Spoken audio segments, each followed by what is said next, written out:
ঋণগ্রস্ত ব্যক্তি, প্রথমত এখানে দুইটা মাসালা আসবে যে ঋণগ্রস্ত ব্যক্তি কুরবানি করবে কিনা, দ্বিতীয়ত হচ্ছে ঋণ করে আপনি কুরবানি করতে পারবেন কিনা। আপনি ঋণগ্রস্ত না, কিন্তু আপনার কাছে টাকা নেই, তাহলে আপনি কি ঋণ করে কুরবানি করতে পারবেন কিনা। দুই জিনিস কিন্তু।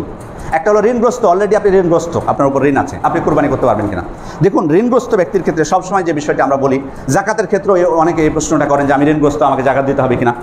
ঋণ যদি আপনার উপর থাকে, আপনি ঋণ পরিশোধ করে দেন। আপনার কাছে যদি ঋণ পরিশোধের টাকা থাকে, কুরবানির হিসাব যেহেতু আসছে, তার মানে টাকা আপনার কাছে আছে, অর্থ সম্পদ আপনার কাছে আছে, তাহলে আপনি কুরবানি করার আগে ঋণটা আগে পরিশোধ করে দেন। ঋণ পরিশোধ করার পর যদি আপনার সামর্থ্য থাকে কুরবানি করার, তখন আপনি কুরবানি করবেন, না হলে আপনার উপর কুরবানি নেই, যদি ঋণ পরিশোধ করার পর টাকা শেষ হয়ে যায়। এটা হচ্ছে ঋণগ্রস্ত ব্যক্তি। এটা কখন, এটা কোন ব্যক্তির উপর? যারা কোনো কারণবশত ঋণগ্রস্ত হয়ে গেছেন, তারা বাস্তবে অসচ্ছল। আমাদের সমাজে আবার অনেক ব্যক্তি আছে সারা বছর তাদের উপর ঋণ থাকে, ব্যবসায়িক, সারা বছর ঋণ করছেন, ব্যবসা করছেন, ঋণ করছেন, মানে কোনো এমন একটা দিন নাই যে 1 ঘন্টার জন্য উনি ঋণমুক্ত হন। তাদের ক্ষেত্রে কি আমরা বলবো নাকি যে তাদের উপর কুরবানি নাই? যে না, তাদের ক্ষেত্রে এটা কথা হচ্ছে না, কারণ তারা তো ইচ্ছা করে তারা ঋণ নিচ্ছেন, ঋণগ্রস্ত হচ্ছে, তারা ইচ্ছাপূর্বক এটি সারা বছর তাদের চলতে থাকে। তারা তো সামর্থ্যবান, কোটি কোটি টাকার মালিক, ঋণ আছে সেটা আলাদা বিষয়, তারা ইচ্ছা করে করেছেন, সুতরাং তাদেরকে দিতে হবে। এটা প্রসঙ্গ হচ্ছে কোনো ব্যক্তি অসচ্ছল, জীবন চলার পথে কোনো কারণে ঋণ করে ফেলেছেন, ঋণগ্রস্ত হয়ে গেছেন, সেই ব্যক্তির কথা হচ্ছে যে উনি যদি ওনার কাছে অর্থ সম্পদ থাকে, প্রথমত ঋণটা পরিশোধ করে দেবেন, তারপরে যদি তার সামর্থ্য হয় তাহলে কুরবানি দিবেন, আর না হলে দিবেন না, যদি টাকা না থাকে। এবার হলো যে আপনি ঋণ করে দিতে পারবেন কিনা। আপনি ঋণগ্রস্ত না, কিন্তু আপনার কাছে টাকা নেই।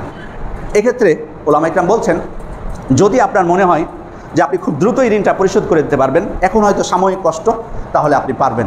যেমন উদাহরণস্বরূপ এটা বলি যে চাকুরিজীবী, ধরুন চাকুরিজীবী, আজকে ঈদ হবে এখন 21 তারিখে, তো হয়তো তার বেতনের টাকাটা শেষ হয়ে গেছে, বেতনটা পাবেন এই মাসের শেষের দিকে।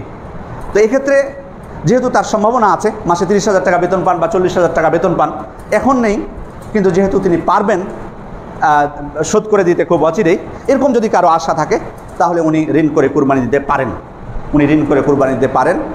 আর যে ব্যক্তির কোনো আশায় নেই, অসচ্ছল অবস্থা, কখন তাই তিনি চাকরি পাবেন, নিবন্ধন করেছেন, কখন রেজাল্ট আসবে কি নাই, 2 বছর 3 বছর কখন হবে তার ঠিক নেই, বা কাজ খুঁজতেছেন, কাজ পাচ্ছেন না এখনও, এই ধরনের ব্যক্তির ক্ষেত্রে ওনার উচিত হবে না ঋণ করে কুরবানি দেওয়া, কারণ উনি জানেন না যে ওনার আশাও নেই।